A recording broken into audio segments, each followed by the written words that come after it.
The South African Medical Association is encouraged by the large number of people in the 35 to 49 age group who have registered for the COVID-19 vaccination. Over 1 million people in the age group registered online within 24 hours. For more on this, I'm joined by Summer Vice-chairperson, Dr.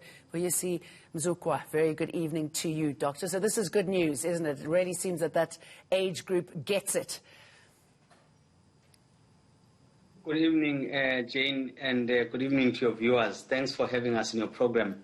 Yes, these are great news that we're hearing that from the Department of Health, that yesterday it was above 1 million, a few days ago it was about 1 million, and today it's above 1.5 million. So we are hopeful that it's going to be a very progressive uptake as we progress during this week. Do you think we're seeing a change encouraging. We're ahead. Yeah. Do you think we're seeing a change in sentiment when it comes to South Africans? Are people aware now of how important vaccinations are?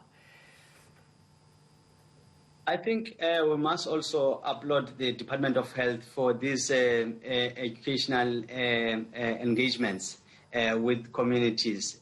We still need more of that, but I think it is helping. But also you must know that this group is technology savvy. So they really are encouraged to be part of this, and they can register easily. All right. We're also getting more vaccines into the country.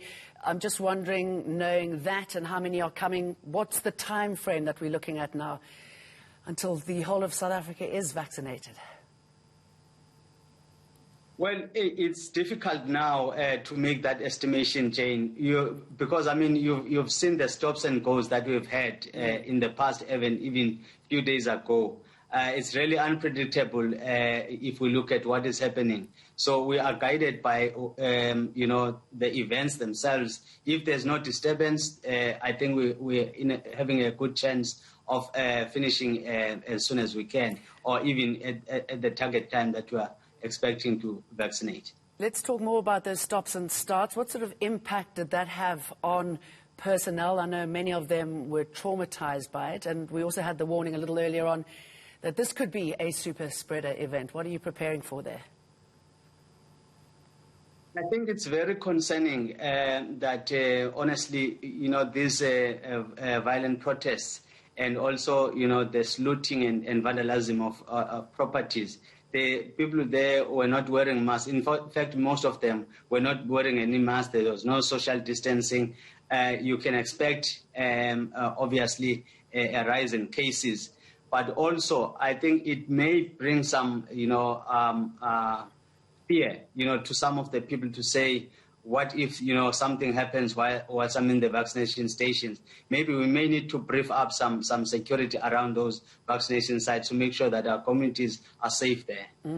If thousands do get affected by what we saw in KZN, if they do fall ill, are hospitals ready for them? Is there enough space there? Do they have everything they need? I don't think we have enough space, Jane. You remember that recently healthcare workers and the healthcare institutions were dealing with not only COVID-19 cases, but also trauma-related injuries that came in flocking in the institutions. So that added burden on the institutions and pressure, especially emotionally and space-wise in the institutions.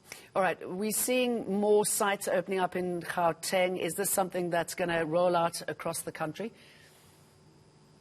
We welcome the increase in the number of sites in Gauteng, but also we urge government to consider doing the same in the rural areas, because there's a cry in the rural areas that the vaccination sites are not accessible, and we must not treat them as second-class citizens. I think we need a plan on that one. Okay, Dr.